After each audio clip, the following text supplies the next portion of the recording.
Hello అండి, welcome to our channel. ఈరోజు నేను చేయబోయే రెసిపీ ఆకుకూర తాలింపు అండి. ఇది తోటకూర యూస్ చేస్తున్నాను నేను ఈరోజు అయితే. కానీ ఒక మీడియం సైజ్ కట్ట తీసుకున్నాను. ఇది రఫ్గా చాప్ చేసి పెట్టేసుకోండి. తర్వాత ఆనియన్స్ ఒక 3 మీడియం సైజ్ ఆనియన్స్ తీసేసుకున్నాను.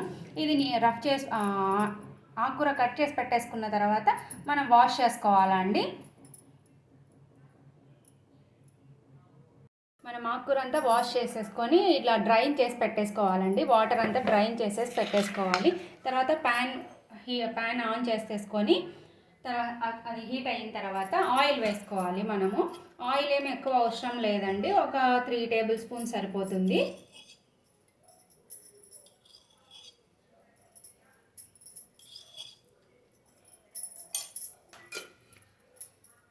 ఆయిల్ హీట్ అయిన తర్వాత మనము మినప్పప్పు, శనగపప్పు ఒకటి తీసుకుంటే సరిపోతుంది.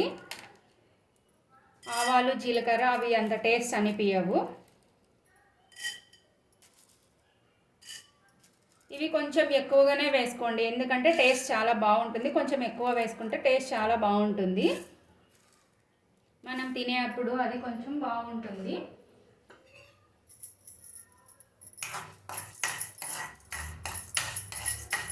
ఇవి కొంచెం వేగిన తర్వాత ఆనియన్స్ వేసుకోండి. మనము నేనైతే ఈరోజు తోటకూర తీసుకున్నాను. తర్వాత పాలకూర చేసుకోవచ్చు, గోంగూర చేసుకోవచ్చు. ఇలా తాలింపు చపాతీలోకి, రోటీ అలా బాగుంటుంది, రైస్లో కూడా బాగుంటుంది. ఇప్పుడు ఇలా కొంచెం వేగిపోయాయండి. వేగిన తర్వాత ఆనియన్స్ వేస్తున్నాను నేను. ఆనియన్స్ కొంచెం ఎక్కువగానే వేసుకోండి, టేస్ట్ అయితే బాగుంటుంది ఆనియన్స్ ఎక్కువగానే వేసుకుంటే.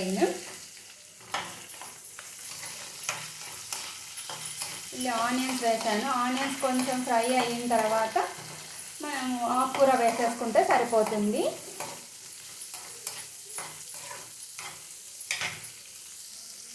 ఇలా కాస్త ఫ్రై అయ్యాక ఆనియన్స్ మనం ఆకుకూర వేసేస్తున్నామండి. మరీ ఎక్కువ ఫ్రై అవ్వాల్సిన అవసరం లేదు, పూర్తిగా వేగాల్సిన అవసరం లేదు. ఇంకా ఆకుకూర వేసేసుకోవచ్చు. ఆకుకూర వేసేస్తున్నానండి నేను. ఆకుకూర వేసిన తర్వాత ఒకసారి అంతా మిక్స్ చేసేసుకొని క్లోజ్ చేసేసుకోండి. వాటర్ ఏం అవసరం లేదు, ఆల్రెడీ మనం వాష్ చేసినప్పుడు ఆకుకూరలో కొంచెం వాటర్ ఉంటుంది, సో అవసరం లేదు. మనం మూత పెట్టేస్తే అయినా కొంచెం వాటర్ తడిగా వస్తుంది కదా, అప్పుడు ఆవిరికి అదే మగ్గిపోతుందండి. ఇలా మొత్తం అంతా కలిపేసుకొని ఒకసారి అంతా మిక్స్ చేసేసుకోవాలి. మిక్స్ చేసుకున్న తర్వాత మూత పెట్టేస్తే సరిపోతుంది. అంతా మిక్స్ చేసేసానండి. మిక్స్ చేసిన తర్వాత మనము ఇప్పుడు మూత పెట్టేసుకుంటే సరిపోతుంది. కొంచెం ఒక 2 మినిట్స్ తర్వాత మనం ఓపెన్ చేసి మళ్ళీ ఒకసారి కలబెట్టుకుంటే సరిపోతుందండి. ఈ మీడియం టు లో ఫ్లేమే ఉండాలండి, హై ఫ్లేమ్లో ఉండకూడదు, ఆకు మాడిపోతుంది. సో అందుకనేసి నేను ఇలా మూత క్లోజ్ చేసేసి మీడియం టు లో ఫ్లేమ్ పెట్టేసుకొని కలుపుతూ ఉండాలి. 2 మినిట్స్ తర్వాత తీసి ఇలా ఒకసారి చూసి కలుపుకోండి, సరిపోతుంది. ఇలా కొంచెం మగ్గిపోయి ఉంటుంది. ఇందాక నేను వేసినప్పుడు ప్యాన్ ఫుల్గా ఉంది కదా, ఇప్పుడు మగ్గిపోయింది చూడండి, చాలా కొంచెం అయిపోయింది. పూర్తి మగ్గిన తర్వాత ఇంకా కొంచెమే అవుతుంది ఇది. సో మనం ఇలా ఒక 2-3 మినిట్స్కి ఒకసారి అలా మనం కలుపుకుంటూ ఉంటే తొందరగానే ఒక 10 మినిట్స్లో అయిపోతుంది.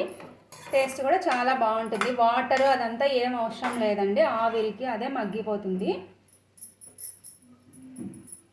మళ్ళీ ఒకసారి అంతా కలుపుకొని ఒకసారి మూత క్లోజ్ చేసి పెట్టేసుకోండి, సరిపోతుంది. ఇంకా 2 మినిట్స్ తర్వాత ఓపెన్ చేస్తున్నాను, చూడండి. ఇలా పూర్తిగా మగ్గిపోయింది మ్యాక్సిమమ్. మనము మగ్గిందా లేదా అని చెక్ చేసుకోవడానికి దీనికి కాడలు ఉంటాయి కదా, అది ఒకసారి అలా మనము అలా అనేసుకుంటే సరిపోతుంది. అది కట్ అయిపోయింది అనుకోండి, మగ్గిపోయినట్టే. దీనికి సాల్ట్, పసుపు, కారం వేసుకుంటే సరిపోతుందండి. కారం అంటే నేను ఉట్టి కారం వేయనండి. ఉట్టి కారము నేను ఆల్రెడీ తాలింపుల కారం అనేది సపరేట్గా చేసేసి పెట్టేస్తాను. కొంచెం కొబ్బరి, ఉప్పు, తర్వాత ధనియాలు వేసేస్తానండి నేను.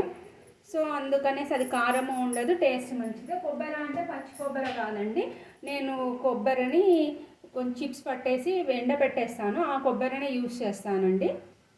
అది కారము అనిపించదు, కొబ్బరి తిన్నా మంచిదే కదా, సో అలా అనేసి ఇలా వేస్తానండి నేను. కారం ఎక్కువ వేసుకోవద్దండి, నేను ఇది కొబ్బరి వేసినది కాబట్టి నేను ఒక 2 స్పూన్స్ వేస్తున్నాను. సాల్ట్ కొంచెం టేస్ట్కి తగ్గట్టు. మీరు కారం అయితే కనుక చూసి వేసుకోండి. కారం ఉట్టి కారం అయితే కనుక కారం చూసి వేసుకోవాలి. ఉట్టి కారం అయితే కారం ఉంటుంది కాబట్టి మంట ఉంటుంది. సో అందుకనేసి ఇది అంతా ఒకసారి అలా మిక్స్ చేసేసుకొని వేసేసుకుంటే మనము 1 నిమిషం మూత పెట్టేసి మళ్ళీ ఆఫ్ చేసేసుకుంటే సరిపోతుందండి. కారము అది స్మెల్ రాకుండా మగ్గిపోతుంది. ఆకుకూరలు కొంచెం బాగా తింటే మంచిది కదండి. ఇలా చేసుకుంటే చపాతీలోకి అలా ఇదంతా ఒకరే తినేసేయచ్చండి. ఒకరికే సరిపోతుంది ఉత్త ఆకుకూర తాలింపు అలా అయితేనే. సో అందుకనేసి మ్యాక్సిమం ఇలా ఇన్స్టెంట్గానే చేసేసుకోండి. నిల్వ పచ్చళ్ళు నిల్వవి కాకుండా ఇలా అంతా కలిపేసుకున్నానండి. కలిపేసుకొని ఒక 1 మినిట్ అలా మళ్ళీ మూత క్లోజ్ చేసేసుకొని ఒక 1 మినిట్ అలా మగ్గిన తర్వాత ఆఫ్ చేసేసుకోండి, సరిపోతుంది. ఒక 1 మినిట్ తర్వాత మూత తీసేసి మళ్ళీ ఒకసారి అంతా కలుపుకొని ఆఫ్ చేసేసుకోండి, సరిపోతుంది. అంతే, ఇంకా ఏం లేదు. టేస్ట్ అయితే చాలా బాగుంటుంది.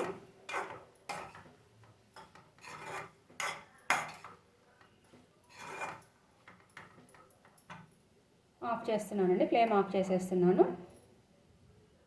వేడిగా ఉంటే తోటకూర తాలింపు రెడీ అయిపోయిందండి. ఇది చపాతీలోకి, రోటీలోకి, రైస్లోకి కూడా తినచ్చు. చాలా టేస్టీగా ఉంటుంది. అది హెల్తీ రెసిపీ అండి, ఈజీగా అయిపోతుంది.